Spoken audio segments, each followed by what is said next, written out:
So, today I come bearing some good news and some bad news for anybody who intends to build a life around your ability to communicate.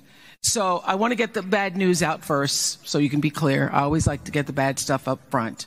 So, here it is. Everything around us, including and in particular the internet and social media, is now being used to erode trust in our institutions, interfere in our elections, and wreak havoc on our infrastructure. Hari ini saya datang membawa kabar baik dan beberapa berita buruk bagi siapapun yang ingin membangun hidupnya. Dari kemampuan Anda untuk berkomunikasi, segala sesuatu yang ada di sekitar kita, khususnya internet dan media sosial, sekarang digunakan untuk mengurangi kepercayaan kepada institusi kita. Bahkan, ikut campur dalam pemilihan umum kita dan mendatangkan malapetaka pada infrastruktur kita. It hands advertisers a map to our deepest desires. It enables misinformation to run rampant, attention spans to run short, and false stories from phony sites to run circles around major news outlets. We have literally walked into traffic while staring at our phones. Now the good news. Many of your parents are probably taking you somewhere really special for dinner tonight. I heard. Memberikan petunjuk kepada pemasang iklan terkait keinginan kita yang paling mendalam. Keinginan itu memungkinkan informasi yang salah untuk disebarkan dengan rentang perhatian yang rendah dan berita palsu-palsu dari situs-situs tidak jelas yang menyebar di berbagai media sosial yang kita miliki. Bahkan, kita berjalan di jalan raya sambil menatap layar ponsel kita. Kemudian, kabar baik datang dari orang tua Anda. Mereka mungkin akan membawa Anda ke tempat yang sangat spesial untuk makan malam ini. Saya mendengarnya. I can do a little better than that. Now that I presented some of the bad news, the good news is that there really is a solution. And the solution is each and every one of you, because you will become the new editorial gatekeepers, an ambitious army of truth seekers who will arm yourselves with the intelligence, with the insight, and the facts necessary to strike down deceit. You're in a position to keep all of those who now disparage real news. You all are the ones who are going to keep those people in check. Saya sudah menyajikan beberapa kabar buruk. Kemudian, kabar baiknya adalah bahwa sebenarnya ada solusi. Dan solusinya adalah diri kalian masing-masing. Karena kalian akan menjadi penjaga gerbang editorial yang baru. Pasukan ambisius pencari kebenaran yang akan membekali dirinya dengan kecerdasan, dengan wawasan, dan dengan fakta yang dibutuhkan untuk menjatuhkan sebuah kebohongan. Anda berada dalam posisi untuk memantau semua dari mereka yang sekarang meremehkan berita yang sebenarnya. Anda yang harus memastikan mereka mendengar. Because you can push back and you can answer false narratives with real information and you can set the record straight. And you also have the ability and the power to give voice, as Dean Bay was saying, to people who desperately now need to tell their stories and have their stories told. And this is what I do know for sure, because I've been doing it a long time. If you can capture the humanity of people, if you can just capture the humanity of the people, of the stories that you're telling, you then get that much closer to your own. Mengapa? Karena Anda dapat menekan dan dapat menjawab berita palsu dengan informasi yang sebenarnya. Anda juga memiliki kemampuan dan kekuatan untuk memberikan suara seperti yang dikatakan oleh Dekan Bay untuk orang-orang yang sekarang sangat membutuhkan, agar cerita-cerita mereka dapat didengar. Dan ini adalah suatu hal yang saya mengerti, karena saya sudah lama melakukan hal ini. Jika Anda dapat menangkap sisi kemanusiaan dari orang-orang, jika Anda bisa menangkap sisi kemanusiaan dari orang-orang yang kisahnya Anda ceritakan, maka Anda akan semakin dekat dengan sisi kemanusiaan itu sendiri.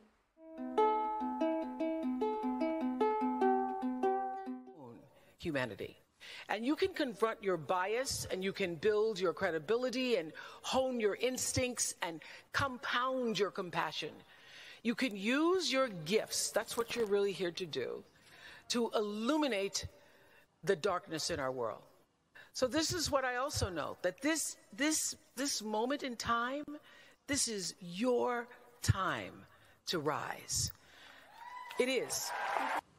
Sisi kemanusiaan, dan Anda dapat menghadapi prasangka Anda, dan Anda dapat membangun kredibilitas Anda, dan mengasah insting Anda, serta menggandakan sifat kasih Anda.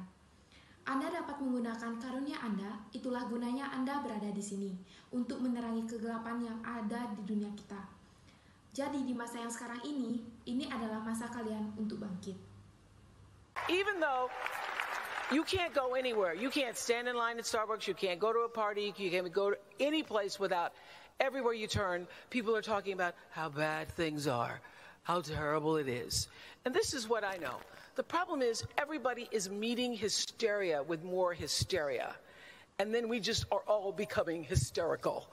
And it's getting worse. What I've learned all these years is that we're not supposed to match it or even get locked into resisting or pushing against it.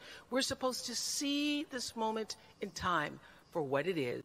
Meskipun Anda tak bisa pergi kemanapun, Anda tidak bisa mengantre di Starbucks, Anda tidak bisa pergi ke pesta, Anda tidak bisa pergi ke tempat manapun tanpa kemanapun Anda berpaling, orang-orang berbicara tentang bagaimana hal-hal buruk dan betapa mengerikannya itu.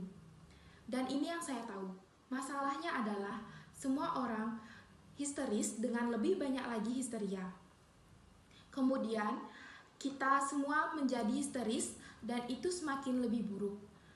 Apa yang telah saya pelajari selama ini adalah kita tidak seharusnya menyesuaikan atau bahkan keras kepala, menolak atau melawan. Kita seharusnya melihat masa ini secara apa adanya. We're supposed to see through it and then transcend it. That is how you overcome hysteria. And that is how you overcome the sniping at one another, the trolling, the mean-spirited partisanship on both sides of the aisle, the divisiveness, the injustices, and the out-and-out hatred.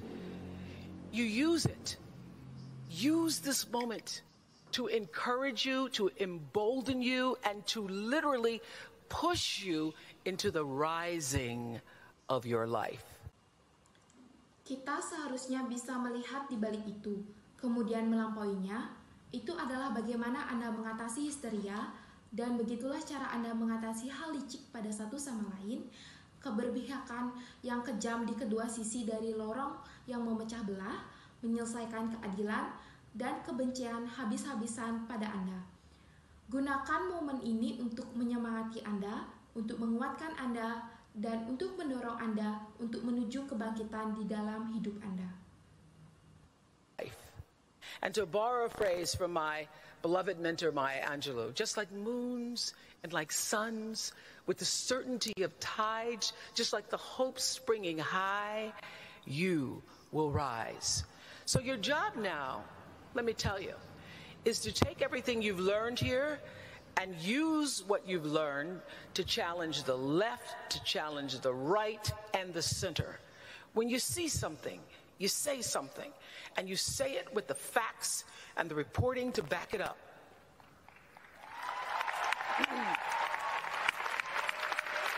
Here's what you have to do. Dan untuk mengambil kutipan dari mentor saya tercinta, Maya Angelou, seperti bulan dan seperti matahari, seperti kepastian ombak yang pasang surut, seperti tingginya cita-cita, Anda akan bangkit. Jadi tugas Anda sekarang adalah, biarkan saya memberitahu Anda. Ambillah semua yang telah Anda pelajari di sini, dan gunakan apa yang telah Anda pelajari untuk menantang di sekitarmu. Ketika Anda melihat sesuatu, mengatakan sesuatu, dan Anda mengatakannya dengan fakta, serta laporan untuk mendukungnya. Inilah yang harus Anda lakukan.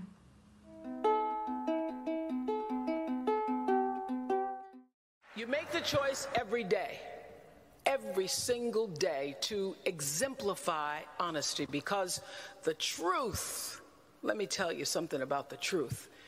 The truth exonerates and it convicts. It disinfects and it galvanizes. The truth has always been and will always be our shield against corruption, our shield against greed and despair. The truth is our saving grace. Anda membuat keputusan setiap hari. Setiap hari Anda harus memberikan sebuah contoh tindakan kejujuran. Karena kebenaran, biarkan saya memberitahu Anda sesuatu tentang kebenaran. Kebenaran itu membebaskan dan juga dapat menghukum, mendisinfeksi dan membangkitkan. Kebenaran akan selalu menjadi perisai kita melawan korupsi, melawan keserakahan, melawan keputusasaan. Kebenaran adalah sebuah anugerah bagi kita semua. And not only are you here, USC Annenberg, to tell it, to write it, to proclaim it, to speak it, but to be it. Be the truth. Be the truth.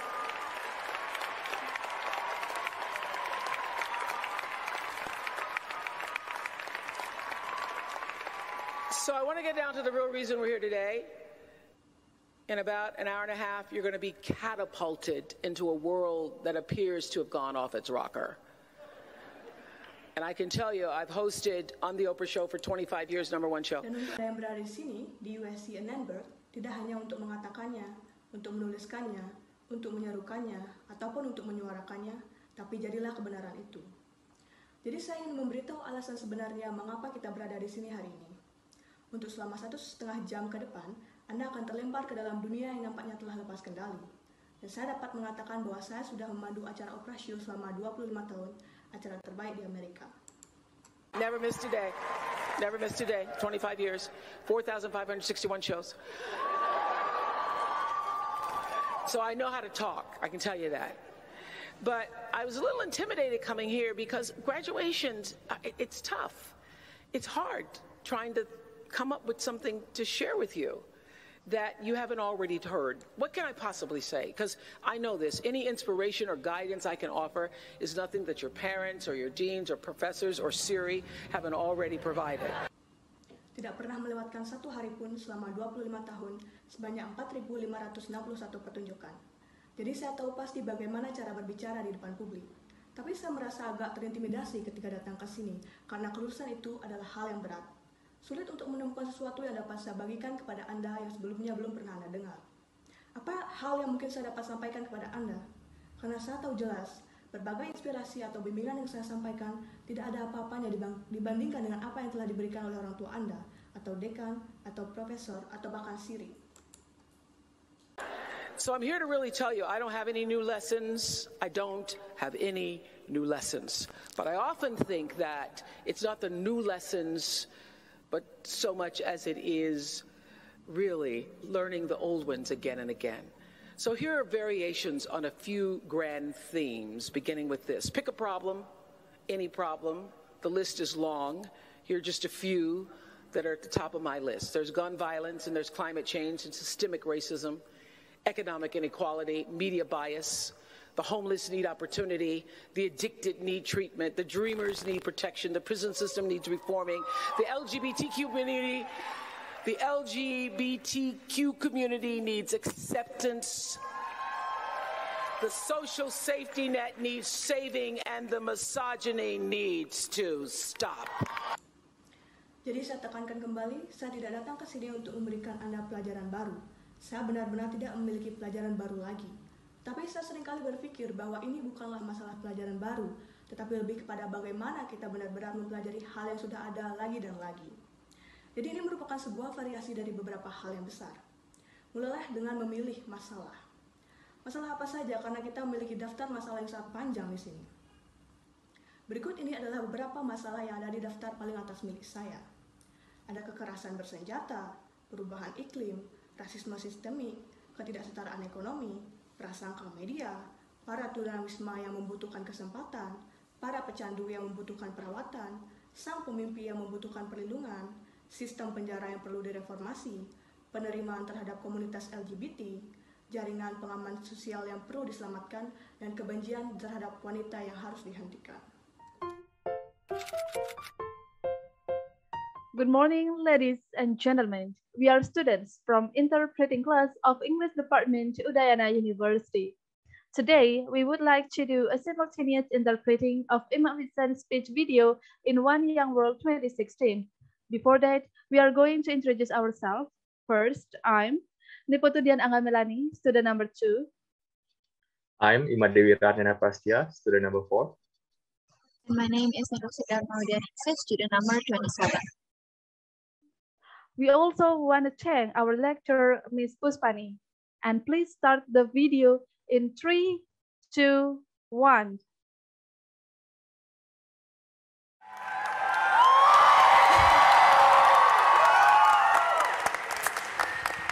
Thank you. Terima kasih.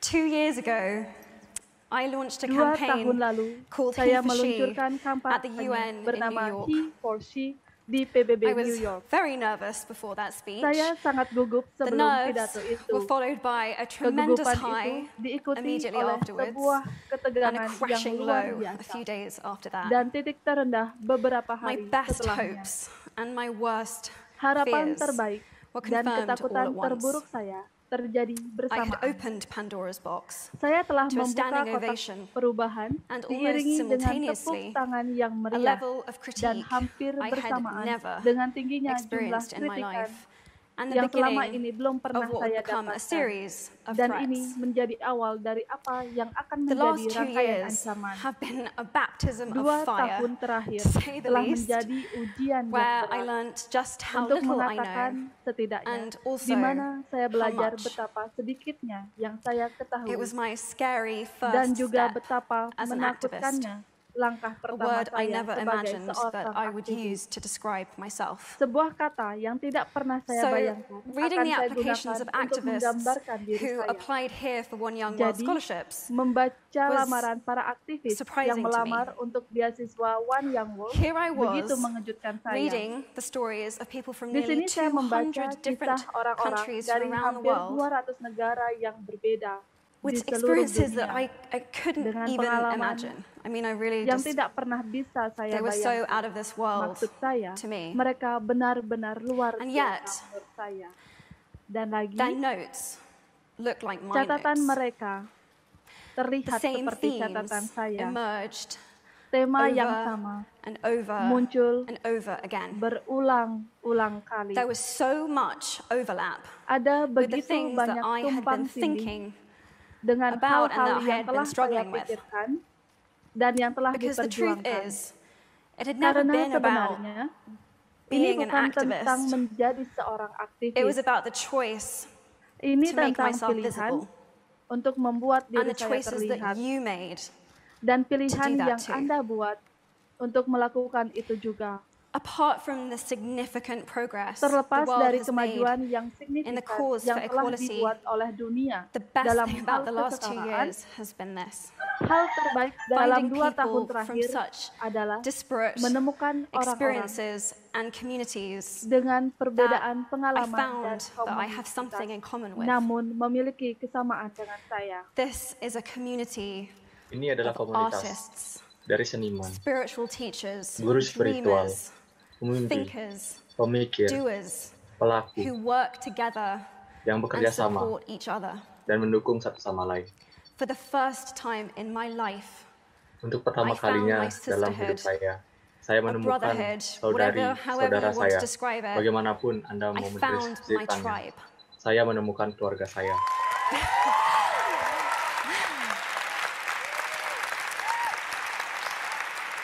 My hope for you Harapan while saya you're untuk Anda here saat Anda is di that sini you will find some adalah of your tribe too. Anda akan menemukan beberapa keluarga I juga. really needed mine.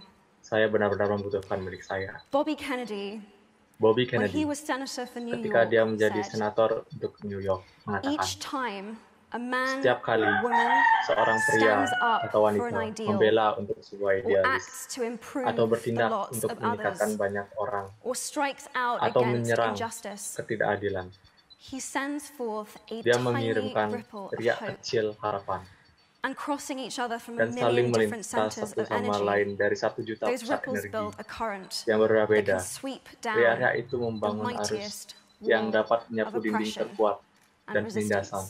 dan perlawanan. That's what we are Itulah doing. yang kami lakukan. We, the entire Kami spectrum dari of the seluruh feminist spektrum movement gerakan are feminis building an sedang unstoppable membangun front dinding yang tidak for terhentikan, which we need ripples of yang hope from dimana kita every membutuhkan age, harapan race, dari setiap usia, ability, kemampuan, walk of life, perjalanan from hidup, every human dan setiap experience. pengalaman manusia.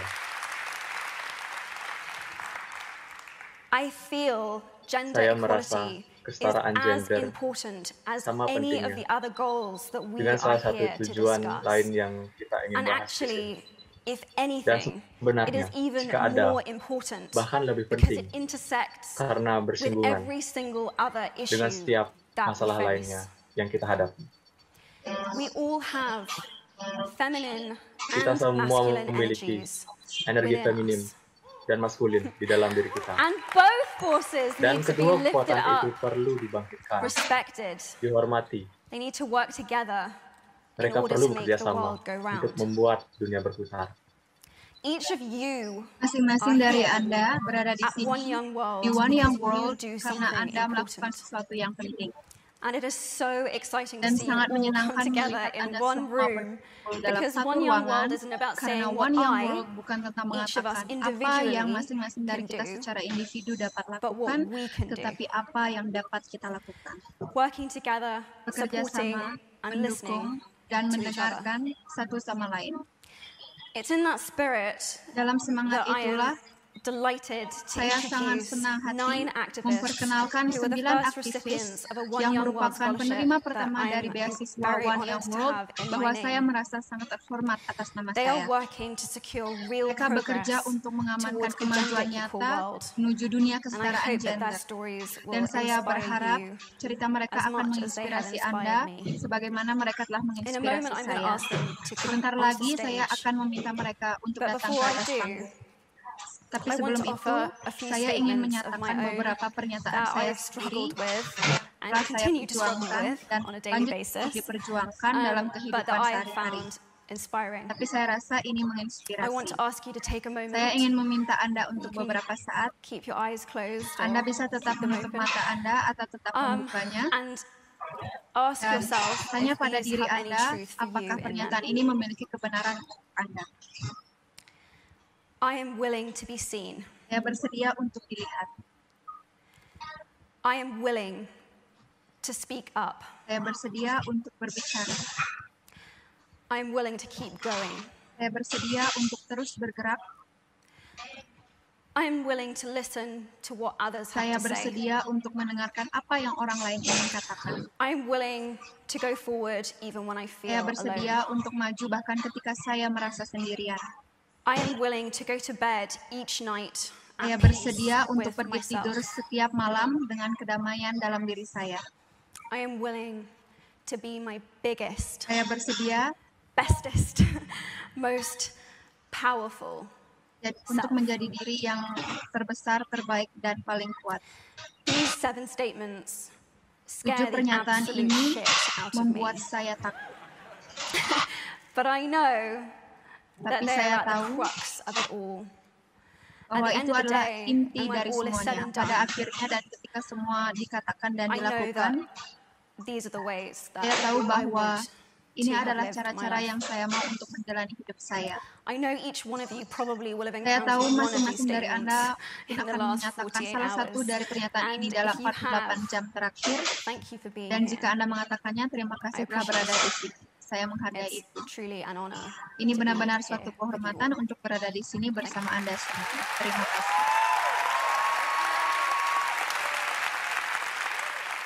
Well, that's all our interpretation.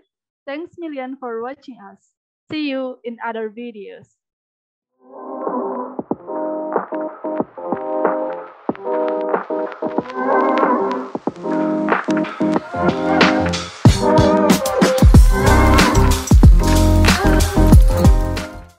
Izinkan saya memberitahu Anda bahwa saya senang bisa kembali ke sini ke perguruan tinggi Columbia. Ada berapa banyak dari kalian yang hadir ketika Presiden dan saya datang terakhir kali? Ya, tunjukkan tepuk tangan yang bagus, itu sangat membantu saya, bagus sekali. Jadi kalian telah membuat beberapa kemajuan yang sangat baik. Dan sekarang kami kembali, karena kami sangat bangga dengan apa yang telah kalian capai, dan kami pikir ini adalah tempat terbaik untuk memulai percakapan ini. Jadi izinkan saya pertama-tama berterima kasih kepada Membera atas perkenalan yang sangat baik. Beliau adalah representasi dari pencapaian sekolah ini, dan kisahnya adalah salah satu yang kami ingin Anda semua tiru. Saya juga ingin mengenal Wali Kota Gray serta Kaya Henderson, Rektor Sekolah Umum Distrik Columbia, dan tentu saja saya ingin mengenal kepala sekolah Anda, kepala sekolah Kiva, dan semua staf fakultas di sini, Sekolah Tinggi Bell Multicultural. Terima kasih telah menjamu kami. Tentu saja saya ingin berterima kasih pada Sekretaris Duncan karena telah bergabung dengan saya hari ini, serta Jeff and Keisha dan semua orang dari 106 Park yang telah membantu fasilitasi diskusi hari ini. Mari beri mereka semua tepuk tangan yang meriah. Tetapi yang terpenting, saya ingin mengenal semua anak muda yang ada di sini bersama kami, mahasiswa tahun kedua di Czech. Dan saya datang ke sini hari ini karena kalian dan siswa seperti Anda di seluruh Amerika adalah inti dari salah satu tujuan terpenting suami saya sebagai presiden. Coba lihat ketika Presiden Barack Obama menjabat, salah satu hal pertama yang beliau lakukan adalah menentukan apa yang beliau sebut sebagai tujuan bintang utara untuk seluruh negeri. Bahwa pada tahun 2020, tahun di mana Anda semua akan lulus dari perguruan tinggi, negara ini akan memiliki proporsi lulusan perguruan tinggi tertinggi di dunia. Sekarang Presiden Barack Obama menetapkan tujuan ini karena pada generasi yang lalu, kita adalah lulusan perguruan tinggi nomor 1.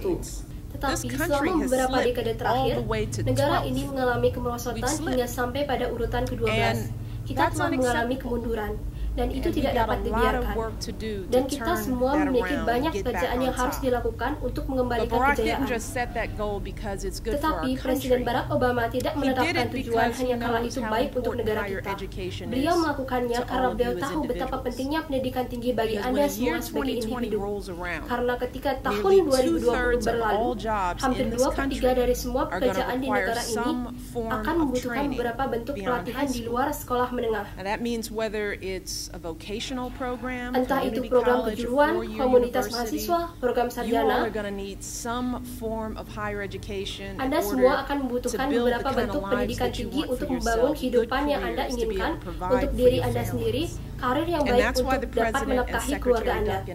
Dan itulah mengapa Presiden dan Sekretaris Duncan telah melakukan segala yang mereka bisa untuk memastikan bahwa anak-anak seperti Anda mendapatkan pendidikan terbaik dan bahwa Anda memiliki semua yang Anda butuhkan untuk melanjutkan pendidikan Anda setelah sekolah menengah. Mereka telah berjuang untuk memperkuat sekolah Anda dan untuk mendukung guru Anda. Mereka telah bekerja keras untuk membiayai kuliah lebih terjangkau bagi semua anak muda di negara ini, tidak peduli dari mana Anda berasal atau berapa banyak uang yang dimiliki orang tua Anda. Mereka telah bekerja sama dengan orang tua, guru, administrator, tokoh masyarakat di seluruh negeri ini hanya untuk membantu Anda sukses. Tapi inilah masalahnya. Dan saya ingin Anda mendengarkan ini. Pada akhirnya, tidak peduli apa yang dilakukan presiden, tidak peduli apa yang dilakukan guru dan kepala sekolah Anda, atau apapun yang terjadi di rumah atau di lingkungan Anda, orang yang memberikan dampak terbesar pada pendidikan Anda adalah Anda sendiri. Sesederhana itu, orang tersebut adalah Anda semua para mahasiswa, dan lebih dari apapun tujuan di tahun 2020 akan membawa anak muda seperti Anda semua di seluruh negeri ini untuk meningkatkan dan mengendalikan pendidikan Anda. Dan itulah yang akan kita bicarakan hari ini. Kita akan berbicara tentang kekuatan yang masing-masing dari kalian memiliki untuk berkomitmen pada pendidikan Anda. Kita akan berbicara tentang kekuatan yang Anda miliki untuk mengembangkan potensi Anda dan membuka peluang yang bahkan tidak dapat Anda bayangkan sendiri saat ini. Dan ketika saya berbicara tentang siswa yang perlu bertanggung jawab atas pendidikan mereka, saya ingin Anda semua tahu bahwa saya berbicara dari pengalaman hidup pribadi saya sendiri.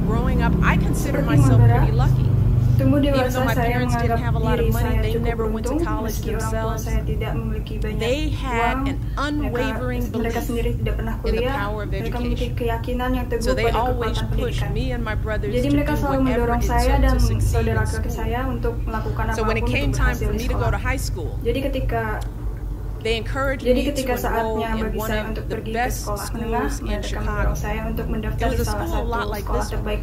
And listening to Membera's story was so similar because my school was way across the other side of the city from where I live. So at 6 a.m. every morning, I had to get on the city bus and ride for an hour, sometimes more, just to get to school. And I was willing to do that because I was willing to do whatever it took for me to go to college. I set my sights high.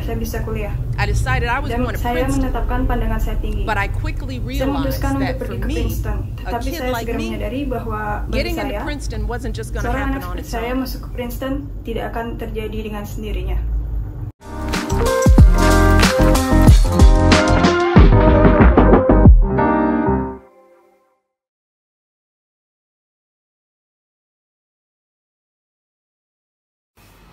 Good morning, everyone.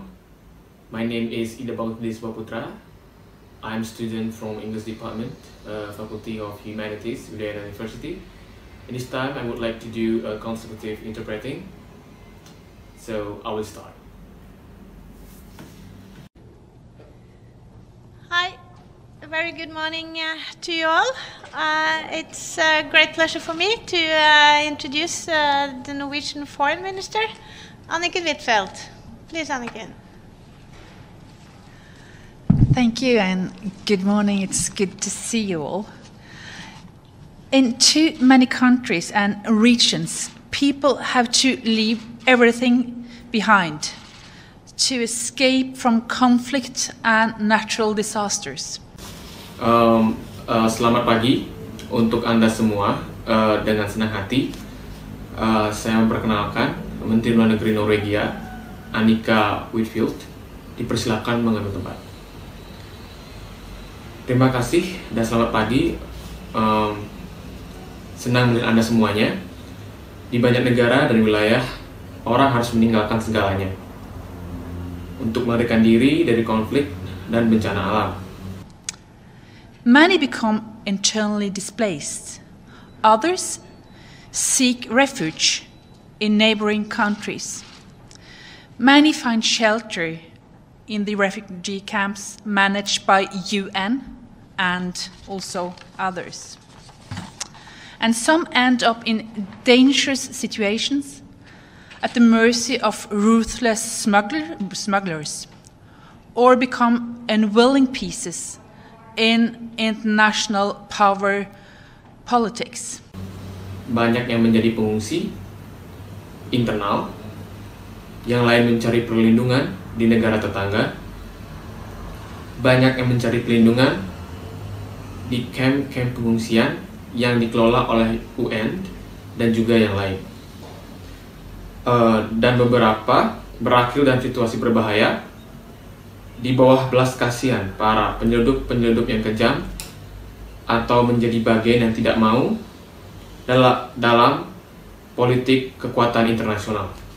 On top of this, the pandemic has made the situation for the most vulnerable in the world even worse.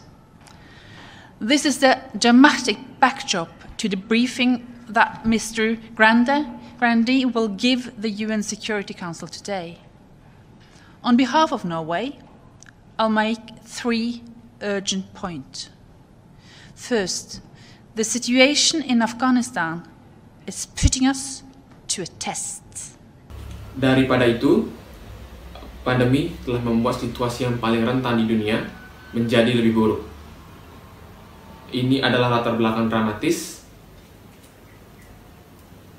untuk pengarahan yang Mr.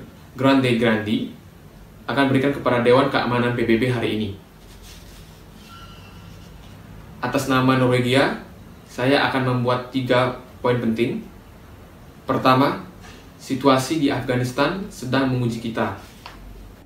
A test on our ability to protect the Afghan people, to reduce internal displacements and flight from the country. Humanitarian and development actors have different roles but need to work together to avoid a humanitarian catastrophe. Menguji kita pada kemampuan kita untuk melindungi rakyat Afghanistan, untuk mengurangi perpindahan internal dan pelarian dari negara.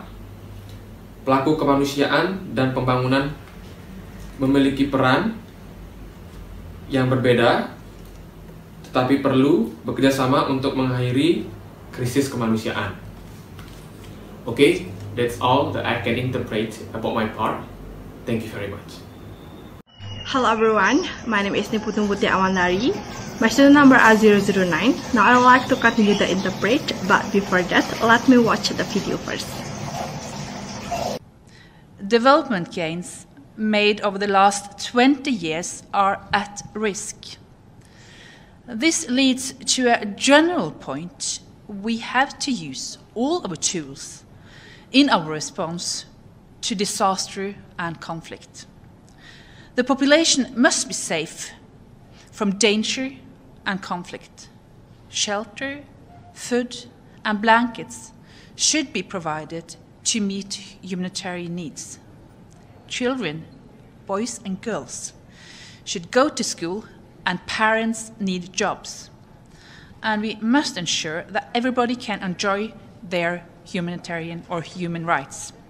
Keuntungan pembangunan yang dicapai selama 20 tahun terakhir ini berisiko mengarah ke titik di mana kita harus menggunakan alat yang kita punya dalam menangani bencana ini, serta populasi penduduk harus tetap aman dari bahaya dan konflik. Tempat pengungsian makanan dan selimut harus disediakan untuk memenuhi kebutuhan kemanusiaan. Kebutuhan anak-anak, baik itu anak laki-laki dan perempuan, harus dipastikan tetap bersekolah, dan bagi orang tua yang membutuhkan pekerjaan, kita harus memastikan bahwa setiap orang harus dapat menikmati rasa kekeluargaan atau hak asasi mereka. Women and girls must be protected from sexual and gender-based violence. Second, climate change and natural disasters can drive displacement.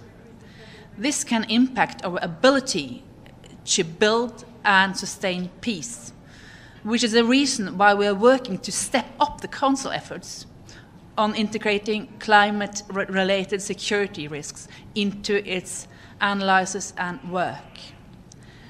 We still need better information on the impact of climate on security in specific contexts.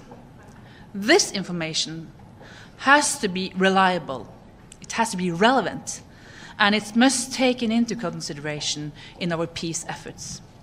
Setiap wanita dan anak perempuan harus dilindungi dari kekerasan seksual dan gender. Kedua, perubahan iklim serta bencana alam yang mendorong perpindahan ini dapat berdampak untuk membangun dan mempertahankan perdamaian, yang merupakan alasan mengapa kami bekerja untuk meningkatkan upaya Dewan dalam mengintegrasikan risiko keamanan terkait iklim ke dalam analisis dan pekerjaannya.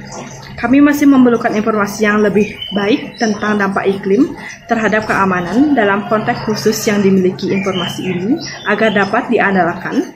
Untuk itu, informasi ini harus relevan dan harus dipertimbangkan upaya perdamaian kita. Finally, all parties to conflicts must comply with their obligations under international humanitarian law. They must ensure the protection of civilians. The impacts of modern warfare on civilian population are devastating. This lack of protection is a major cause of displacement. Thank you. Akhirnya, semua pihak harus mematuhi kewajiban mereka di bawah hukum kesatuan internasional. Mereka harus memastikan perlindungan warga sipil mengenai dampak perang modern pada penduduk sipil dapat menghasilkan pelindungan. Ini adalah penyebab utama dari perpindahan ini. Terima kasih. Hello, good morning. My name is Bonifacius Nathanael Nugraha, student number 190-154-1006. And I will be doing the rest of the consecutive interpreting in this video.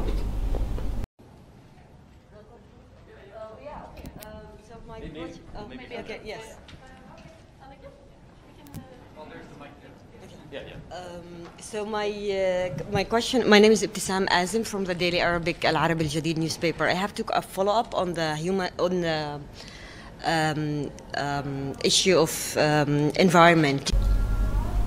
Jadi pertanyaan saya, nama saya adalah Ibtisam Azim dari koran Arab Alarm Bel Jadin harian. Saya harus melanjutkan pembahasan masalah manusia tentang lingkungan. Do you believe that the Security Council should have this issue on its agenda more often when it comes to climate and security? And then my another question about Libya and the policies that the European Union and European countries having, and the fact that a lot of immigrants that are catched on the Mediterranean Sea and get sent back have a very devastating life in Libya and the camps, etc. Apakah Anda percaya Dewan Keamanan harus membahas masalah ini dalam agendanya lebih sering ketika membahas tentang iklim dan keamanan? Dan kemudian pertanyaan saya yang lain tentang Libya dan kebijakan yang dimiliki oleh Uni Eropa dan negara-negara Eropa, dan fakta bahwa banyak imigran yang ditangkap di Laut Mediterania dan dikirim kembali memiliki kehidupan yang sangat buruk di Libya dan di kamp dan lain-lain. Do you think that the European countries should revisit their policies regarding taking back immigrants to Libya? Thank you.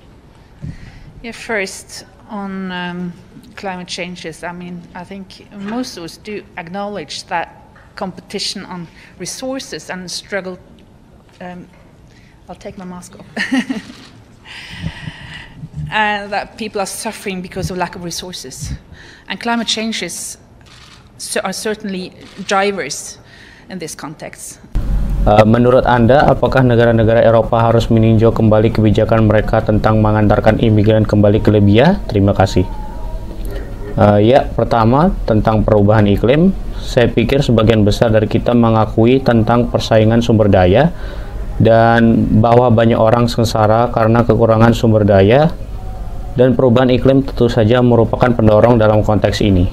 So therefore we should take climate changes into consideration when trying to solve international conflicts. Is certainly a driver. And when it comes to Libya, my government position is that we should, secure European borders, but on the other hand, we will establish a solidarity fund in order to help refugees all around the world. So that's our position. And we will put priority into UN quotas. So that's the Norwegian position. Thank you. Jadi, oleh karena itu, kita harus mempertimbangkan perubahan iklim ketika mencoba untuk menyelesaikan konflik internasional, karena tentu itu merupakan pendorong. Dan ketika membahas Libya, posisi pemerintah saya adalah bahwa kita harus berarti mengamankan perbatasan Eropa, tetapi di sisi lain kami akan membentuk dana solidaritas untuk membantu pengungsi di seluruh dunia. Jadi itulah posisi kami, dan kami akan menaruh prioritas kepada kota-kota PBB. Jadi itulah posisi Norwegia. Terima kasih.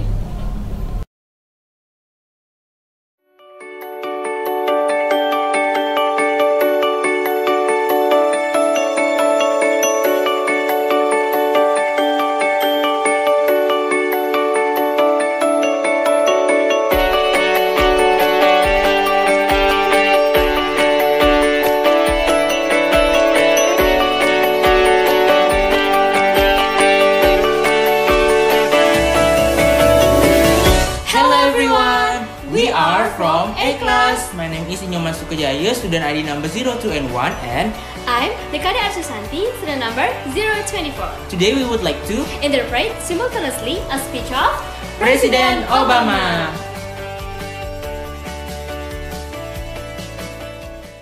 Hi everybody. Hai semuanya, dan saya akan berterima kasih atas perkenalan yang indah itu. Saya tidak bisa lebih bangga dengan semua yang telah Anda lakukan di waktu Anda dengan Yayasan Obama. Dan tentu saja, saya tidak bisa lebih bangga dari Anda semua di kelas lulusan tahun 2020. Dan juga guru, pelatih, dan yang terpenting, orang tua dan keluarga yang membimbing Anda sepanjang jalan. Sekarang kelulusan adalah pencapaian besar dalam keadaan apapun. Beberapa dari Anda harus mengatasi hambatan serius di sepanjang jalan. Apakah itu penyakit, atau orang tua kehilangan pekerjaan, atau tinggal di lingkungan di mana orang terlalu sering mengabaikan Anda. Bersama dengan tantangan biasa untuk tumbuh dewasa, Anda semua harus berurusan dengan tekanan tambahan dari media sosial tentang penembakan di sekolah dan momok perubahan iklim. Dan kemudian, sama seperti Anda akan merayakan karena telah berhasil melewatinya, sama seperti Anda menantikan pesta prom, malam perayaan, dan upacara kelulusan. Dan mari kita hadapi itu. Banyak pesta yang membuat dunia dijungkir balikkan oleh pandemi global. Dan sebanyak saya yakin Anda mencintai orang tua Anda, saya berani bertaruh bahwa terjebak di rumah bersama mereka dan bermain permainan papan atau menonton Tiger King di TV tidak sama seperti apa yang Anda bayangkan beberapa bulan terakhir tahun sibuk Anda. Sekarang saya akan jujur pada Anda. Kekecewaan kehilangan kelulusan langsung yang akan berlalu cukup cepat. Saya tidak ingat banyak tentang kelulusan sekolah menengah saya sendiri. Saya tahu bahwa tidak harus duduk di sana dan mendengarkan pembicara pemula. Tidak semua yang buruk. Milik saya biasanya berlangsung terlalu lama. Juga, tidak banyak orang terlihat bagus dengan topi itu, terutama jika Anda memiliki telinga besar seperti saya. Dan Anda akan memiliki banyak waktu untuk mengejar ketertinggalan dengan teman-teman Anda begitu krisis kesehatan masyarakat sudah berakhir. Tetapi yang tetap benar adalah kelulusan Anda menandai perjalanan Anda ke masa dewasa ketika Anda mulai mengambil alih hidup Anda sendiri. Saat itulah Anda dapat memutuskan apa yang penting bagi Anda, jenis karir yang ingin Anda kejar, dengan siapa Anda ingin membangun sebuah keluarga, dengan nilai yang ingin Anda jalani, dan mengingat keadaan dunia saat ini yang mungkin agak menakutkan. Jika Anda berencana untuk kuliah, dikeluarkan dari kampus, dan terjatuh, itu tidak lagi diberikan. Jika Anda berencana untuk bekerja sambil sekolah, menemukan pekerjaan pertama akan lebih sulit. Bahkan keluarga relatif kaya atau yang berpenghasilan besar, mereka yang berjuang sebelum mereka bergantung pada seutas benang. Semuanya berarti bahwa Anda harus tumbuh lebih cepat dari beberapa generasi. Pandemi ini telah menggoyahkan status quo dan mengungkap banyak masalah dalam negara kita. Dari ketidakstabilan ekonomi besar-besaran hingga kesenjangan rasial yang berkelanjutan, kurangnya perawatan kesehatan dasar bagi orang-orang yang membutuhkannya, itu membangunkan banyak anak muda pada kenyataan bahwa cara lama dalam melakukan sesuatu tidak berhasil. Bahwa tidak masalah berapa banyak uang yang Anda hasilkan jika semua orang di sekitar Anda lapar dan sakit. Dan bahwa masyarakat kita dan demokrasi kita hanya bekerja ketika kita tidak hanya berpikir tentang diri kita sendiri, tetapi satu sama lain.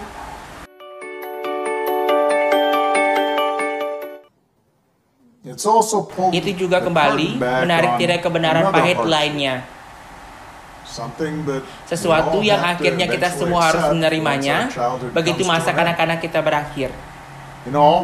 Anda tahu, semua orang dewasa yang dulu berpikir kita bertanggung jawab dan tahu apa yang mereka lakukan, ternyata mereka tidak memiliki semua jawaban tersebut.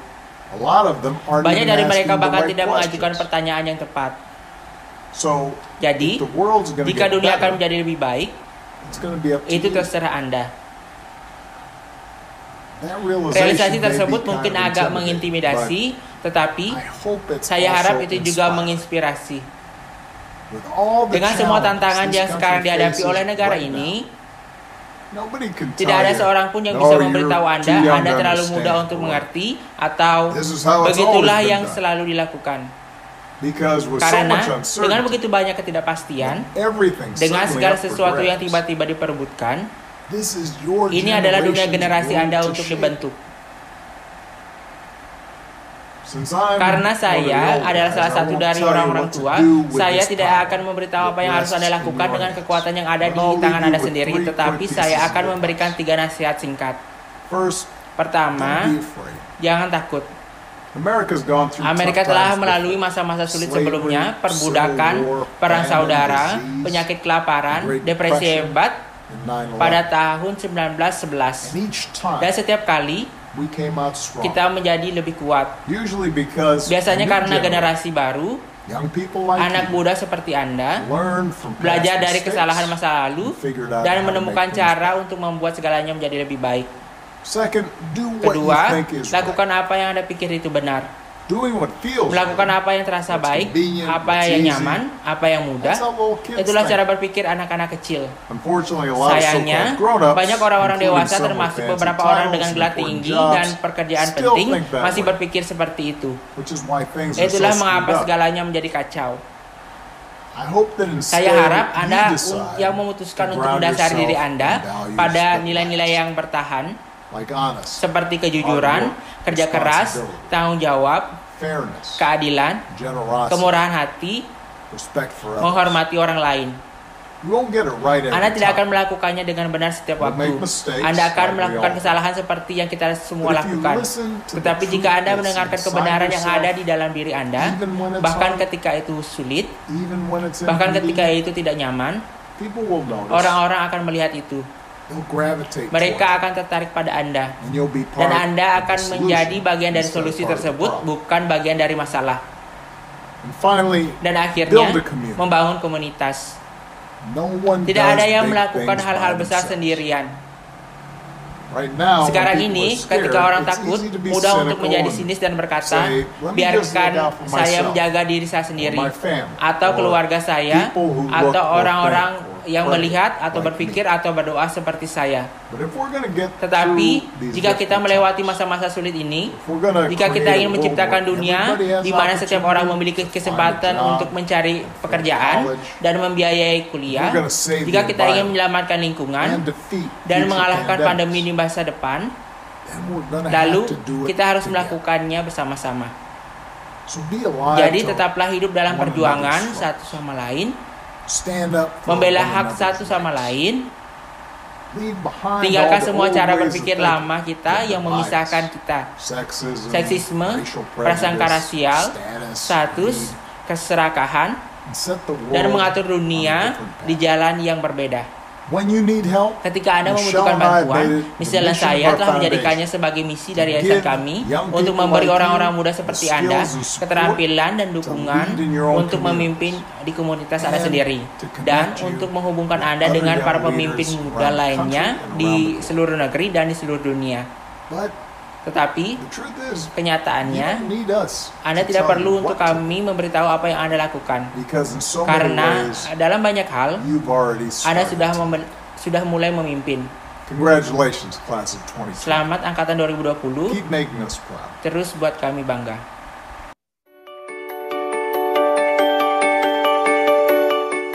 Okay, that's all from us. Thanks for watching. Don't forget like, comment, and subscribe. Bye-bye.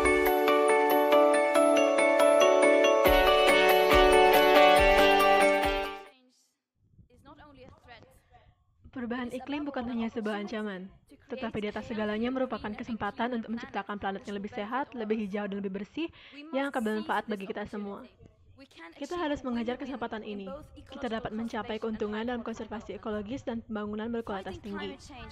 Memerangi perubahan iklim membutuhkan inovasi, kerjasama, dan kemauan kerja untuk membuat perubahan yang dibutuhkan dunia. Kita perlu merealisasikan ucapan kita. Jika kita melakukan ini bersama-sama, kita bisa melakukannya. Ketika saya mengatakan perubahan iklim, apa yang Anda pikirkan? Saya berpikir tentang pekerjaan, penghijauan, penghijauan.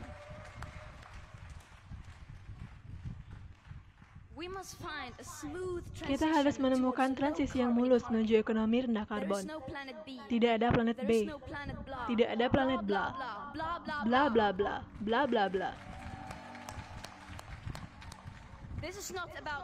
Ini bukan tentang tindakan penghijauan yang benar secara politis dari aktivis atau bla bla bla. Pembangunan kembali bla bla bla. Ekonomi hijau bla bla bla. Net zero pada tahun 2050 bla bla bla. Net zero pada tahun 2050 bla bla bla. Net zero bla bla bla. Iklim netral bla bla bla. Hanya ini yang kita dengar dari apa yang kita sebut pemimpin. Kata-kata. Kata-kata yang terdengar hebat. Namun hingga saat ini belum ada tindakan. Harapan dan impian kita tenggelam dalam kata-kata dan janji kosong mereka. Tentu saja kita membutuhkan dialog yang konstruktif, tapi mereka sekarang sudah 30 tahun bla bla bla, dan kemana hal itu membawa kita?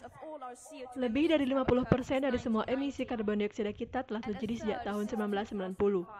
Dan sepertiga sejak tahun 2005. Selama ini media melaporkan apa yang para pemimpin katakan daripada apa yang telah mereka lakukan. Dan mereka tidak meminta pertanggungjawaban pemimpin atas tindakan mereka. Atau lebih tepatnya kelambanan. Dan jangan salah paham, kita masih bisa melakukan ini. Perubahan tidak hanya mungkin terjadi tetapi sangat diperlukan, tetapi tidak jika kita terus berdiam seperti hari ini. Mereka mengatakan bahwa mereka menginginkan solusi. Tetapi Anda tidak dapat memecahkan krisis yang tidak sepenuhnya Anda pahami. Anda tidak dapat menyeimbangkan anggaran jika Anda tidak menghitung semua angka. Dan selama kita mengabarkan kesetaraan dan emisi historis, dan selama kita tidak memasukkan konsumsi barang impor, pembakaran, biomasa, dan lain-lain, dan selama penghitungan cerdas adalah salah satu cara paling efisien untuk mengurangi emisi, kita tidak akan kemana-mana. Krisis iklim tentu saja hanyalah gejala dari krisis yang jauh lebih besar. Krisis keberlanjutan, krisis sosial, krisis ketidaksetaraan yang berawal dari kolonialisme dan terus berlanjut. Krisis berdasarkan gagasan bahwa beberapa orang lebih berharga daripada orang lain dan karena itu mereka dianggap memiliki hak untuk mengeksploitasi dan mencuri tanah dan sumber daya orang lain. Sangat naif untuk percaya bahwa kita dapat menyelesaikan krisis ini tanpa menghadapi akarnya. Maka dari itu, sekarang kita masih berjalan ke arah yang salah. 2021 ini diproyeksikan mengalami kenaikan emisi tertinggi kedua yang pernah ada. Hanya sekitar 2% dari pengeluaran pemulihan pemerintah yang telah dialokasikan untuk langkah-langkah energi bersih. Dan menurut laporan baru UN, emisi global diperkirakan akan meningkat sebesar 16% pada tahun 2030 dibandingkan dengan tahun 2010. Pemimpin kami sengaja tidak bertindak. Itu adalah sebuah pengkhianatan terhadap semua generasi sekarang dan mendatang. Orang-orang yang berkuasa tidak dapat mengklaim bahwa mereka sedang mencoba, karena mereka sudah jelas tidak. Karena mereka terus membuka tambang batu bara baru, ladang minyak, dan jaringan pipa. Mereka berpura-pura memiliki kebijakan iklim yang ambisius sambil memberikan sensor saluran minyak baru menjelajahi ladang minyak masa depan yang sangat besar. Dan tanpa malu-malu, mereka memberi selamat kepada diri mereka sendiri, sementara mereka masih gagal menghasilkan dana minimum. Dan lambat tertunda untuk membantu negara-negara yang paling rentan menangani dampak krisis dari iklim. Jika ini yang mereka anggap sebagai tindakan iklim, maka kita tidak ingin mereka mengundang orang-orang muda ke pertemuan seperti ini dan berpura-pura bahwa mereka sedang mendengarkan kita, tetapi mereka tidak. Mereka jelas tidak mendengarkan kita. dan mereka hanya pernah melihat angka, melihat statistik emisi yang masih meningkat. Ilmu tidak bisa berbohong. Tapi, tentu saja kita masih bisa membalikan keadaan. Ini sangat mungkin. Itu akan membutuhkan pengurangan emisi tahunan yang drastis. Tidak seperti apapun yang pernah dilihat dunia. Dan karena kita tidak memiliki solusi teknologi yang dapat memberikan sesuatu yang mendekati itu berarti kita harus berubah. Kita tidak dapat lagi membiarkan orang yang berkuasa memutuskan apa yang mungkin secara politis seperti itu. Kita tidak bisa lagi membiarkan orang yang berkuasa memutuskan apa itu harapan. Harapan tidak pasif. Harapan tidak bla bla bla. Harapan mengatakan yang sebenarnya. Harapan adalah mengambil tindakan, dan harapan selalu datang dari masyarakat.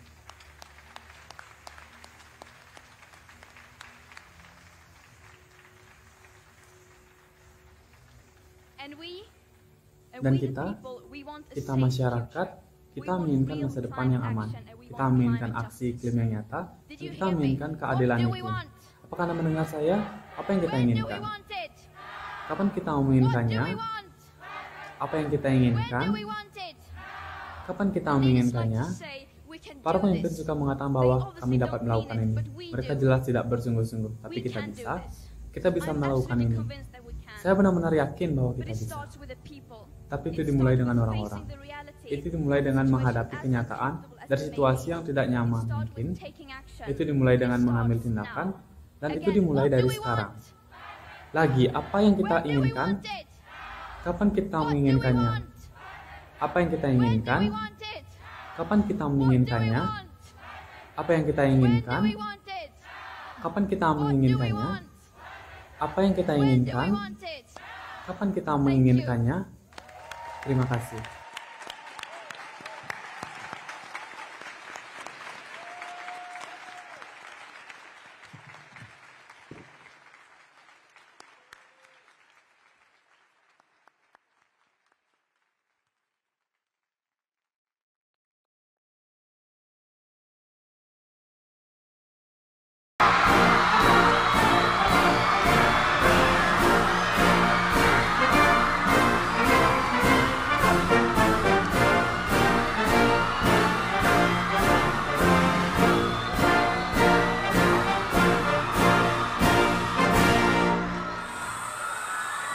everybody. Thank you. Thank you.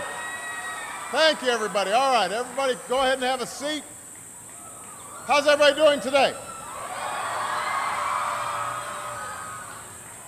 How about Tim Spicer?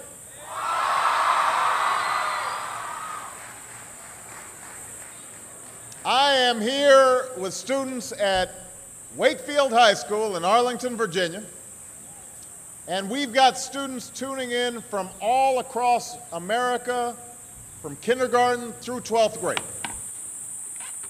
Halo semua, terima kasih, terima kasih, terima kasih semuanya.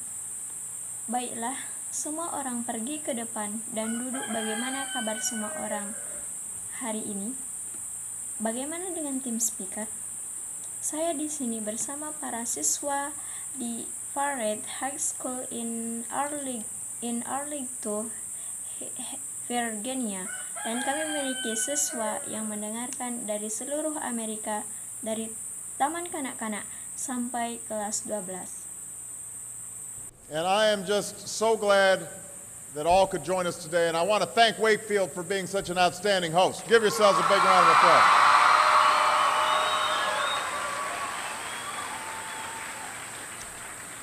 Now, I know that for many of you, today is the first day of school. And for those of you in kindergarten or starting middle or high school, it's your first day in a new school, so it's understandable if you're a little nervous. I imagine there's some seniors out there who are feeling pretty good right now. Dan saya sangat senang bahwa semua bisa bergabung dengan kami hari ini. Dan saya ingin berterima kasih kepada Wakefield karena telah menjadi tuan rumah yang luar biasa. Berdiri Anda tepuk tangan meriah. Saya tahu bahwa bagi banyak dari Anda, hari ini adalah hari pertama sekolah. Dan bagi kalian yang masih TK atau masih SMP atau SMA, ini adalah hari pertama masuk sekolah baru. Jadi wajar jika kalian sedikit gugup. Saya membayangkan ada beberapa senior di luar sana yang merasa cukup baik sekarang. With just one more year to go. And no matter what grade you're in, some of you are probably wishing it were still summer and you could have stayed in bed just a little bit longer this morning. I know that feeling. When I was young, my family lived overseas. I lived in Indonesia for a few years. And my mother, she didn't have the money to send me where all the American kids went to school. But she thought it was important for me to keep up with an American education. So she decided to teach me extra lessons herself, Monday through Friday. But because she had to go to work, the only time she could do it was at 4:30 in the morning. Dengan tinggal 1 tahun lagi, dan tidak peduli apa kelas Anda, berapa dari Anda mungkin berharap itu masih musim panas dan Anda bisa tinggal di tempat tidur sedikit lebih lama pagi ini. Saya tahu perasaan itu ketika saya masih muda. Keluarga saya tinggal di luar negeri, saya tinggal di Indonesia selama bertahun-tahun. Dan ibu saya, dia tidak punya uang untuk mengirimi saya ke tempat semua anak Amerika bersekolah. Tetapi dia pikir penting bagi saya untuk mengikuti pendidikan Amerika. Jadi dia memutuskan untuk mengajari saya belajar tambahan sendiri Senin sampai Jumat. Tetapi karena dia harus kerja, satu-satunya waktu yang bisa dilakukan adalah pada jam 4.30 pagi. Now, as you might imagine, I wasn't too happy about getting up that early. And a lot of times I'd fall asleep right there at the kitchen table. But whenever I'd complain, my mother would just give me one of those looks and she'd say, "This is no picnic for me either, Buster." So I know that some of you are still adjusting to being back at school, but I'm here today because I have something important to discuss with you. I'm here because I want to talk with you about your education. Sekarang seperti yang Anda bayangkan, saya tidak terlalu senang bangun sepagi itu dan seringkali saya tertidur di meja dapur.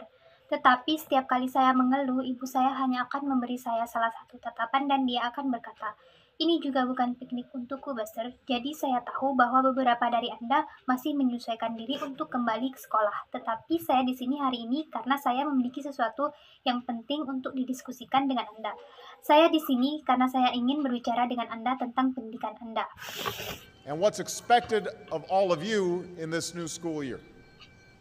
I've given a lot of speeches about education, and I've talked about responsibility a lot.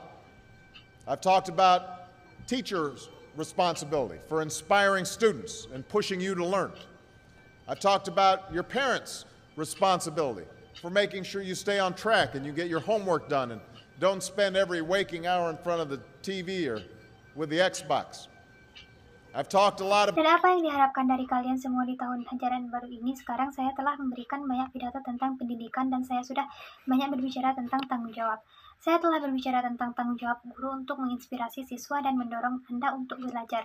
Saya telah berbicara tentang tanggung jawab orang tua Anda untuk memastikan Anda tetap di jalur dan Anda menyelesaikan pekerjaan rumah Anda dan tidak menghabiskan setiap jam di depan TV atau dengan Xbox. Saya sudah banyak berbicara.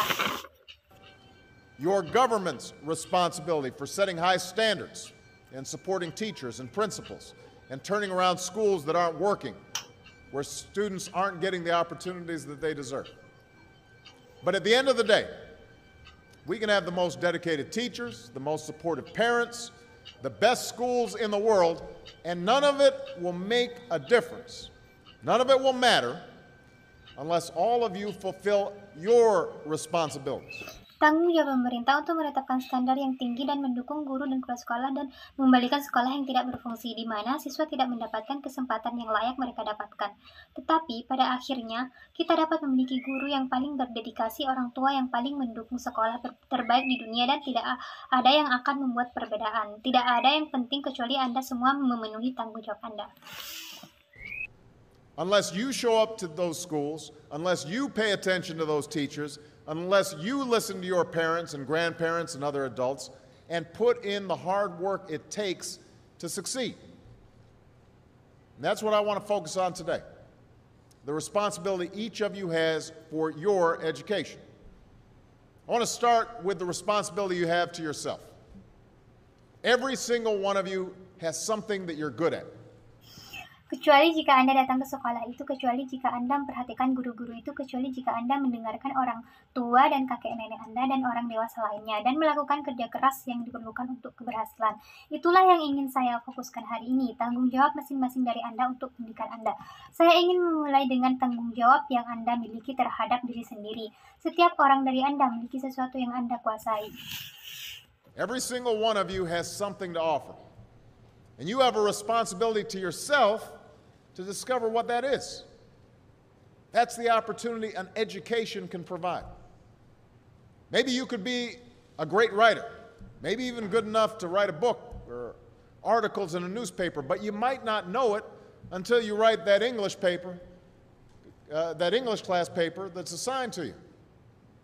Maybe you could be an innovator or an inventor, maybe even good enough to come up with the next iPhone or the new medicine or vaccine. Baik, setiap orang dari Anda memiliki sesuatu yang Anda kuasai. Setiap orang dari Anda memiliki sesuatu untuk ditawarkan. Dan Anda memiliki tanggung jawab pada diri Anda sendiri untuk menemukan apa itu. Itulah kesempatan yang bisa diberikan oleh pendidikan. Mungkin Anda bisa menjadi penulis hebat, bahkan mungkin cukup bagus untuk menulis buku atau artikel di surat kabar. Tetapi Anda mungkin tidak mengetahuinya sampai Anda menulis makalah bahasa Inggris itu. Makalah kelas bahasa Inggris yang ditugaskan kepada Anda, mungkin Anda bisa menjadi inovator atau penemu. Bahkan mungkin cukup baik untuk menghasilkan iPhone berikutnya atau obat atau vaksin yang baru. But you might not know it until you do your project for your science class. Maybe you could be a mayor or a senator or a Supreme Court justice. But you might not know that until you join student government or the debate team. And no matter what you want to do with your life, I guarantee that you'll need an education to do it. You want to be a doctor or a teacher or a police officer? You want to be a nurse or an architect, a lawyer or a member of our military? You're going to need a good education for every single one of those careers. You cannot drop out of school and just drop into a good job. You've got to train for it, and work for it, and learn for it.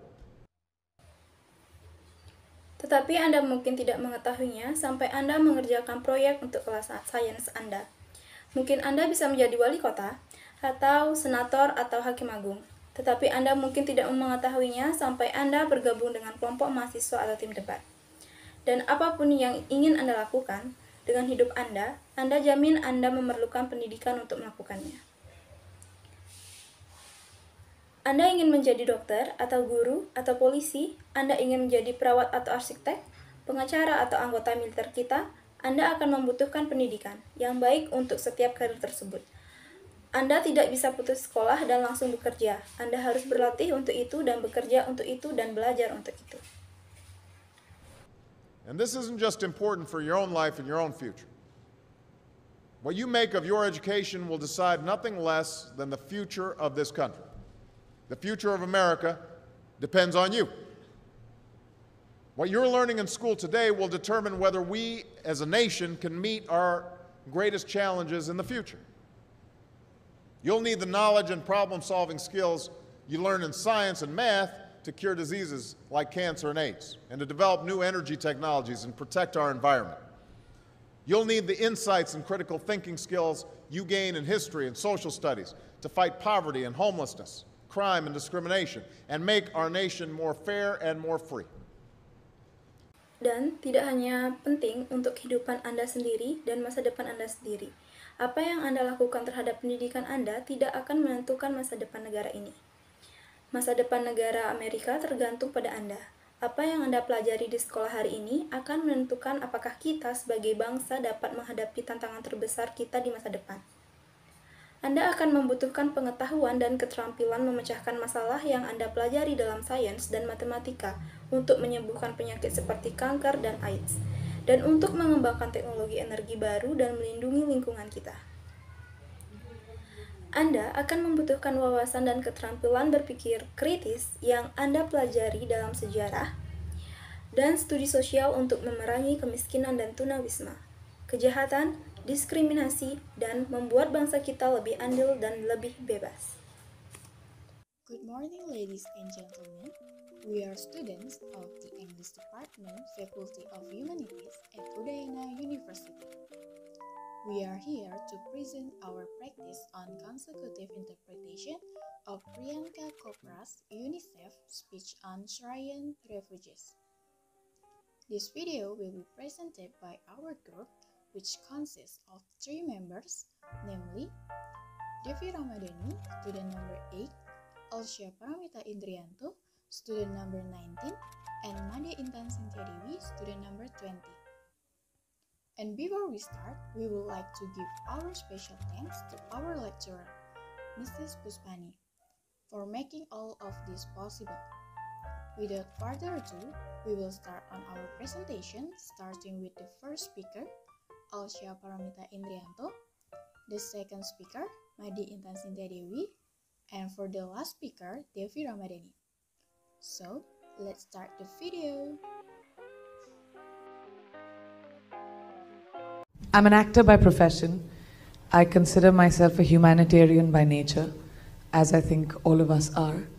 I've worked with UNICEF now for 12 years as National Ambassador for India for about 11, and a year as a Global Ambassador.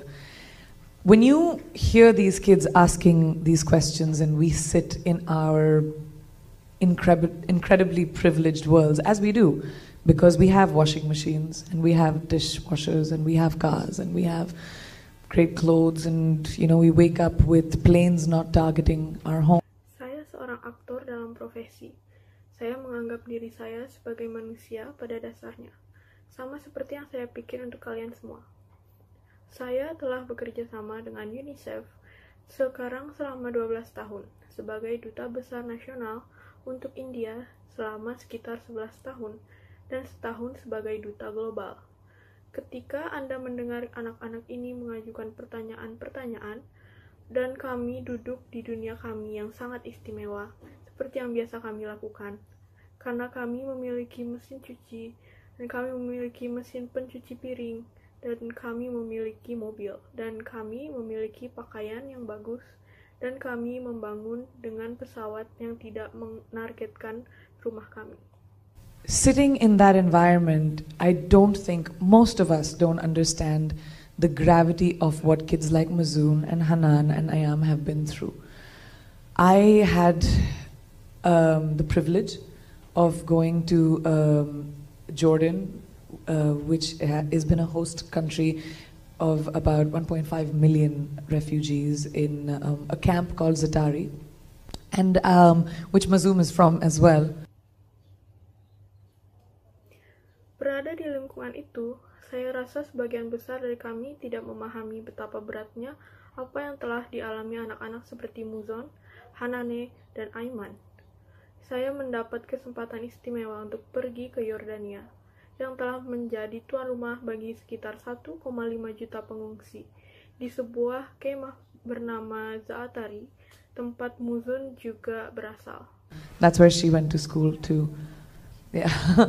And I think the one thing that I would like to respond to these kids is thank you to all the host countries who feel the responsibility as a privileged society and as a privileged world to be able to take on these children. When we talk about not having a lost generation, these are not just words. Disitulah dia pergi ke sekolah juga. Dan saya pikir satu hal yang ingin saya tanggapi kepada anak-anak ini adalah terima kasih kepada semua negara tuan rumah yang merasa bertanggung jawab sebagai masyarakat dan sebagai dunia yang memiliki hak istimewa untuk dapat menerima anak-anak ini. Ketika kita berbicara tentang tidak memiliki generasi yang hilang, ini bukan sekedar kata-kata. This is literally a generation of children who did not have a choice in this matter. War was not their choice. Being displaced was not their choice. None of it was their choice. But the fact that we can give them a choice is on us as a privileged society of the world. The fact that we can sit in our homes and just funds, compassion, time, belief, faith, and letting those kids feel that you can at some point become a dentist. Mereka benar-benar termasuk dalam generasi anak-anak yang tidak punya pilihan dalam hal ini. Perang bukanlah pilihan mereka. Menjadi terlantar bukanlah pilihan mereka. Tak satu pun dari itu adalah pilihan mereka. Tetapi fakta bahwa kita dapat memberi mereka pilihan ada pada kita, sebagai masyarakat yang memiliki hak istimewa pada dunia. Fakta bahwa kita bisa duduk di rumah kita dan hanya mendanai kasih sayang, waktu, keyakinan, agama, dan memberikan anak-anak itu bahwa mereka suatu saat mereka bisa menjadi seorang dokter gigi. Or you can at some point become a singer. When I went to Zatari and I met all of these kids, like Mazoom was saying, each and every one of them, they wanted nothing else. They did not ask for, because maybe they knew I couldn't do anything about it, war should end, or I want a better home, or all they kept saying to me was, we just want our education to not be taken away from us. Atau Anda pada suatu saat bisa menjadi penyanyi, tetapi ketika saya pergi ke Zatari dan saya bertemu semua anak-anak ini, seperti katakan Muson, masing-masing dari mereka tidak menginginkan hal yang lain. Mereka tidak meminta, mungkin mereka tahu saya tidak bisa berbuat apa-apa. Perang harus berakhir atau saya ingin rumah yang lebih baik. Mereka terus mengatakan kepada saya bahwa kami hanya ingin pendidikan kami tidak diambil dari kami. So that we can go back to Syria and rebuild the country that was broken. And that is such a big statement coming from teenagers who are not supposed to think like that. These are children who are supposed to be playing games and studying and getting an education and thinking about the possibility of their future. And these children are sitting there saying, I want to rebuild my country. That is incredible and so provocative to me as an ambassador to go and tell all of you who are messengers for these children. Sehingga kami dapat kembali ke Suriah dan membangun kembali negara yang hancur itu. Ini adalah pernyataan yang datang dari para remaja yang tidak seharusnya berpikir seperti itu. Ini adalah anak-anak yang seharusnya bermain game dan belajar dan mendapatkan pendidikan dan memikirkan kemungkinan masa depan mereka. Di sana anak-anak ini duduk dan berkata, saya ingin membangun kembali negara saya. Itu luar biasa dan sangat provokatif bagi saya sebagai duta untuk pergi dan memberitahu Anda semua yang adalah utusan untuk anak-anak ini. And so many of you who have done so much, so many host countries, so many governments, so many representatives that we have sitting here who have done so much, but it is still not enough. And yes, the numbers are overwhelming, but we are so many more people in the world that can actually just lend a helping hand to these kids who have so much hope and so much faith. Dan begitu banyak dari Anda yang telah melakukan banyak hal, begitu banyak tuan rumah, begitu banyak pemerintah, begitu banyak perwakilan yang kita duduki di sini, dan yang telah melakukan begitu banyak hal. Tetapi itu masih belum cukup, dan ya jumlah yang sangat banyak, tetapi kami memiliki lebih banyak orang di dunia yang dapat membantu anak-anak ini yang memiliki begitu banyak harapan dan keyakinan. And maybe I'm an extra emotional, sensitive person because I'm an actor, but it takes, I don't know how Mazoom sits here with a smile on her face after she lived there. All it took for me was one visit to break my heart and for me to have conversations with these kids and ask them, what do you want to do? And I have one 6-year-old telling me I want to become a doctor, and an 8-year-old telling me I want to be an engineer or I want to be an actress.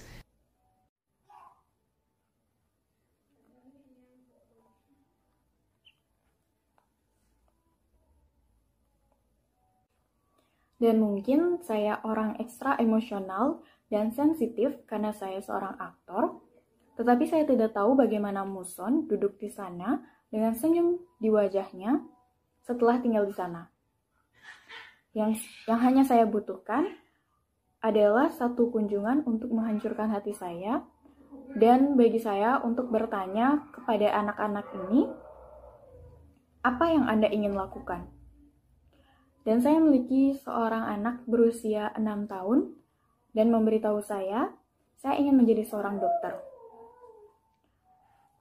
Dan ada anak berusia 8 tahun dan memberitahu saya ingin menjadi insinyur atau saya ingin menjadi seorang aktris.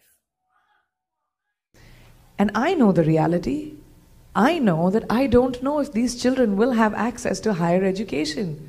Will they be able to go to colleges? Will they be able to find their feet again?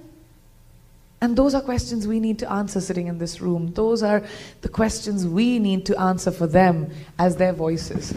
So my experiences throughout meeting all of these incredible kids, whether it was in Zimbabwe, South Africa, India, Jordan, has only been consistent. Dan saya tahu kenyataannya. Saya tahu bahwa saya tidak tahu apakah anak-anak ini akan memiliki akses ke pendidikan tinggi. Akankah mereka dapat melanjutkan ke perguruan tinggi? Akankah mereka dapat menemukan kaki mereka lagi? Dan itu adalah pertanyaan yang perlu kita jawab duduk di ruangan ini. Itulah pertanyaan-pertanyaan yang perlu kita jawab untuk mereka sebagai suara mereka.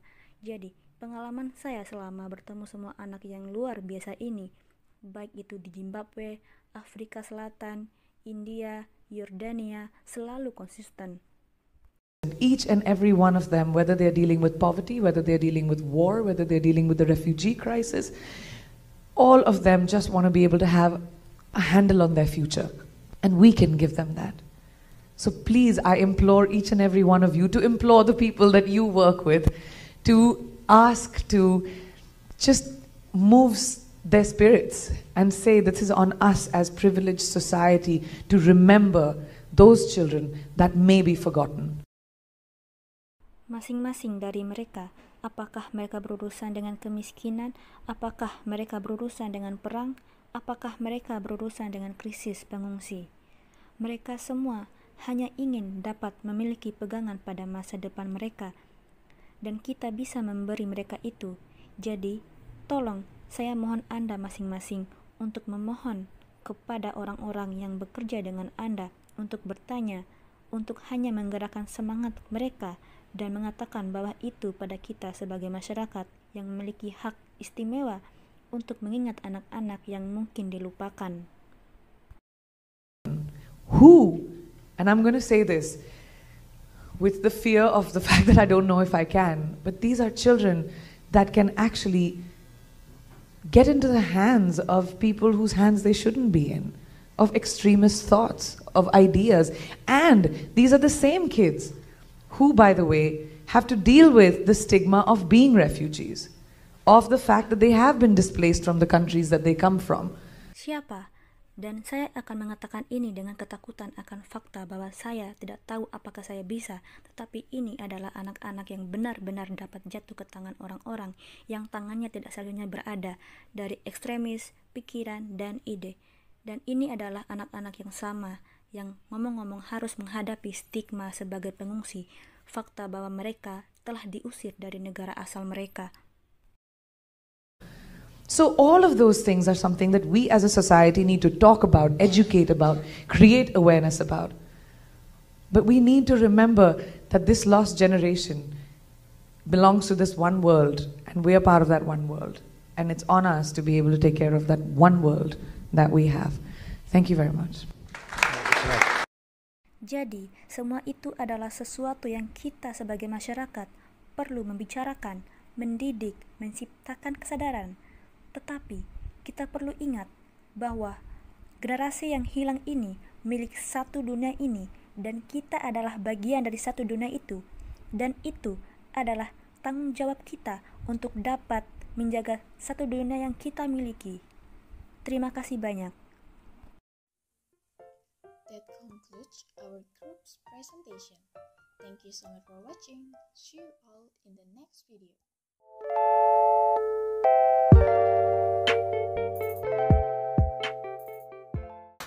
Hello, good afternoon everyone. My name is Niputu Vivia, student ID number 005, and I have one partner. Her name is Nikade Budiani, student number 0xint. Today we would like to interpret one speech from Ratan Tata with title India's Car Industry as our final project in 5th semester. Happy watching! Thank you. It's a great pleasure and a great privilege to be here this evening. A little overwhelming, if I might say so. And I'm overwhelmed. Let me just say that on all the years and the varying capacities that I've tried to work in India,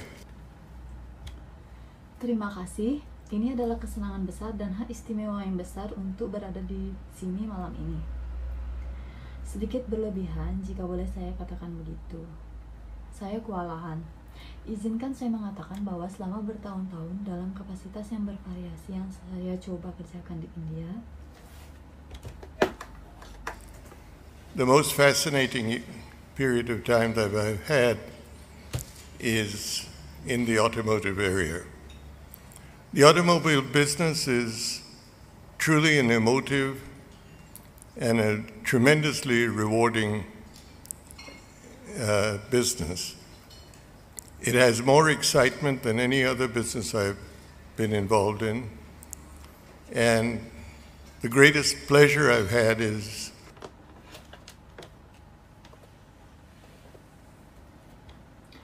periode waktu paling menarik yang saya miliki adalah di bidang otomotif. Bisnis mobil benar-benar bisnis yang penuh emosi dan sangat menguntungkan. Ini memiliki lebih banyak kegembiraan daripada bisnis lainnya yang pernah saya jalani. Kesenangan terbesar yang pernah saya miliki adalah trying to do something that everybody says could not be done.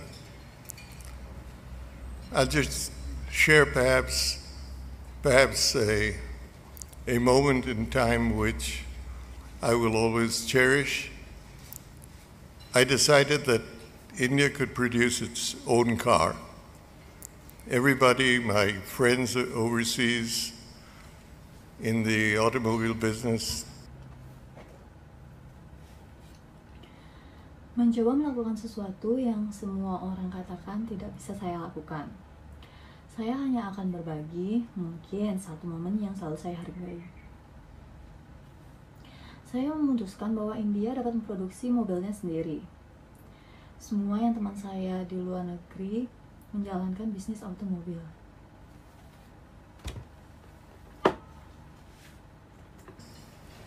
Said that this couldn't be done. We had to go through a collaboration to get know-how, get technology. But we undertook to produce this car. You saw images of it in the video. It was called the Indica, and we produced it in India, totally of Indian content. As we got close to putting it in the market, my friends in India somewhat distanced themselves from me.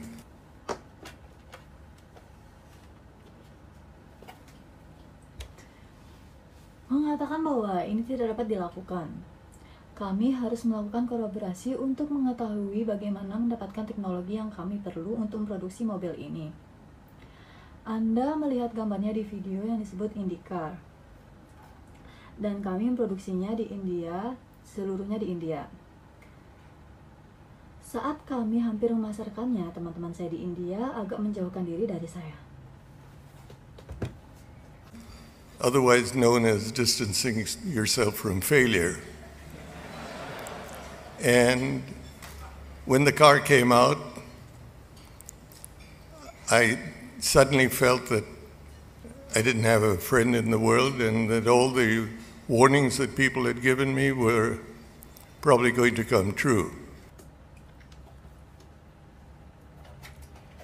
Atau dikenal sebagai menjauhkan diri dari kegagalan.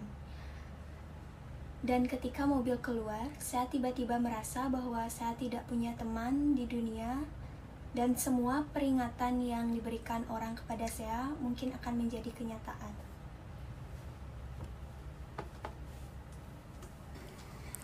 But the car did come out, it did earn a 20% market share, and we showed that we could do something. Throughout the time I've been involved in business, there hasn't been anything that has equaled the excitement, the reward, and the exhilaration that the car industry has provided and can provide.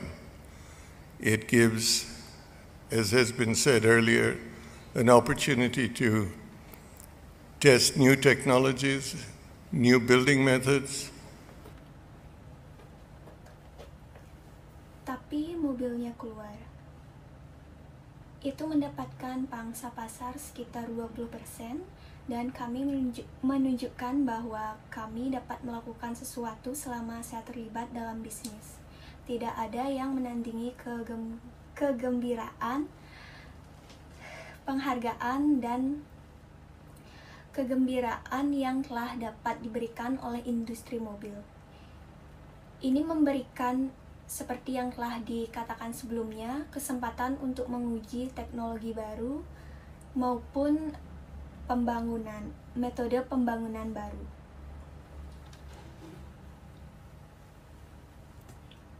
But above all, it has helped in the transformation of the Indian economy to a mobile economy. And a great deal of what has happened in India has happened right here in Detroit.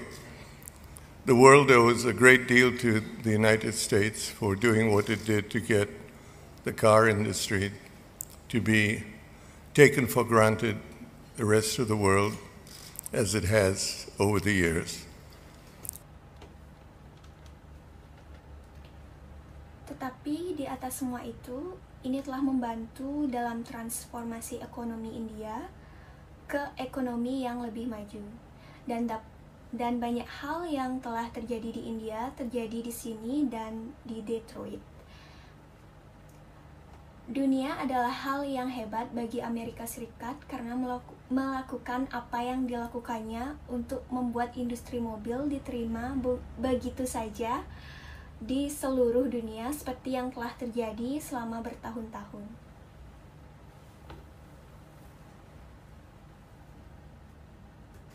It's a great pleasure to be involved in the industry and a very humbling recognition to receive the award that's been bestowed today. I owe this to my colleagues in the company who have transformed this business, and I would like to thank the Automotive News who put together this award, and to say how much I cherish being included in the Hall of Fame. Thank you so much. Senang sekali bisa terlibat dalam industri ini dan pengakuan yang sangat rendah hati untuk menerima penghargaan yang dianugerahkan hari ini.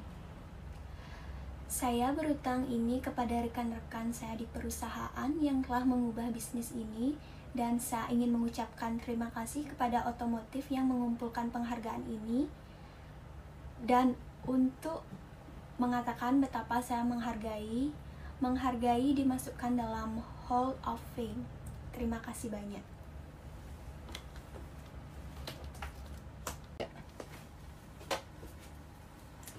Alright, that is our video. We hope you enjoy it, and don't forget to like and subscribe this channel, and goodbye.